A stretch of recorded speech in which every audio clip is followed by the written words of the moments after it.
ప్రపంచంలోనే అత్యంత అందమైన వస్తువు, కానీ దాని ధర మీ ప్రాణం. మీరు చూస్తున్న ఈ 45 క్యారెట్ల నీలి వజ్రం ఇప్పటి వరకు సుమారు 20 మందిని బలి తీసుకుంది. కొందరి తలలు నరికేయబడ్డాయి, కొందరు కుక్కల దాడిలో చనిపోయారు, కొందరైతే పిచ్చి పట్టి ఆత్మహత్య చేసుకున్నారు. ఈ వీడియోలో చరిత్ర పుటల్లో రక్తంతో రాయబడిన హోప్ డైమండ్ గురించి, దాని రహస్యం గురించి తెలుసుకుందాం. ఇది కేవలం ఒక రాయి మాత్రమేనా, లేదా ఒక దేవత పెట్టిన శాపమా?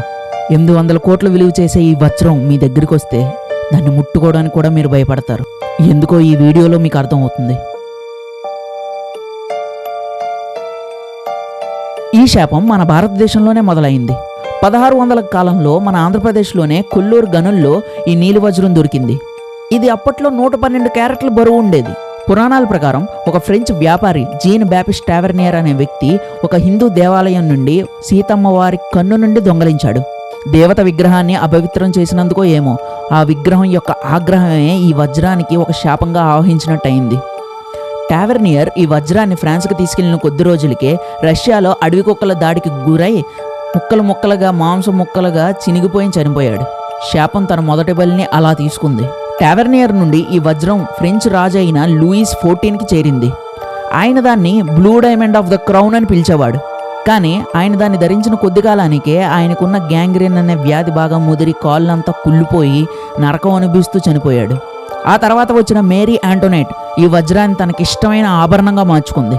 ఫ్రెంచ్ విప్లవంలో ఆమెను నడి రోడ్డుపై గిల్లెటిన్ యంత్రంతో తలనరికి చంపేశారు.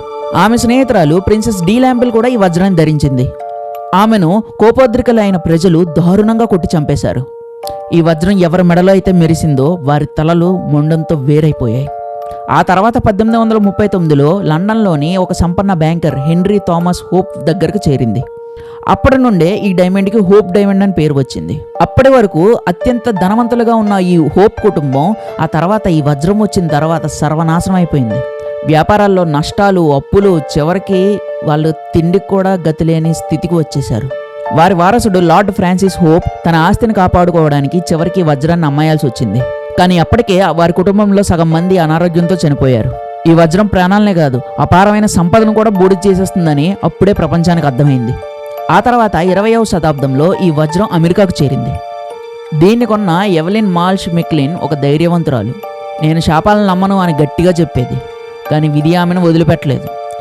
ఆమె 9 ఏళ్ల కొడుకు తన కళ్ళ ముందే కారు ప్రమాదంలో చనిపోయాడు. కొన్నాళ్ళకే ఆమె కూతురు కూడా ఆత్మహత్య చేసుకుంది. ఆమె భర్త వేరే స్త్రీతో వెళ్ళిపోయి చివరికి పిచ్చివాడైపోయి చనిపోయాడు. ఎవలిన్ చనిపోయిన తర్వాత ఆ వజ్రాన్ని మ్యూజియంకి తీసుకెళ్లిన పోస్ట్ మ్యాన్ జేమ్స్ డాడ్కి కూడా ఈ శాపం తగిలింది. అతని కాలు యాక్సిడెంట్లో విరిగిపోయింది, అతని ఇల్లు కాలిపోయింది, చివరికి అతను పెంచుకున్న పెంపుడు కుక్క కూడా చనిపోయింది. ఈ వజ్రంతో సంబంధం ఉన్న ఏ ఒక్కరూ కూడా సంతోషంగా లేరు. ప్రస్తుతం ఈ వజ్రం వాషింగ్టన్ డీసీలోని స్మిత్సోనియన్ మ్యూజియంలో ఉంది. శాస్త్రవేత్తలు దీన్ని పరీక్షించినప్పుడు ఒక షాకింగ్ విషయం తెలిసింది వాళ్ళకి.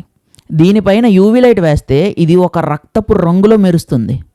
సైన్స్ దీనికి కొన్ని రసాయన కారణాలను చెబుతున్నా అక్కడ స్థానికులు మాత్రం దీనిలో ఉన్న రక్త పిపాసి అని నమ్ముతారు. ఇప్పటికీ వజ్రం వైపు చూస్తే ఏదో తెలియని భయం కలుగుతుంది. మరి మీరేమనుకుంటున్నారు? ఇది నిజంగా సీతాదేవి శాపమా, లేకపోతే వరుసగా జరిగిన కొన్ని దురదృష్టకరమైన సంఘటనలా? మీ అభిప్రాయాన్ని కామెంట్ చేయండి. ఇలాంటి మరిన్ని మిస్టరీ వీడియోల కోసం వెంటనే సబ్స్క్రైబ్ చేయండి. నేను చూసా, మీరు కూడా చూడండి.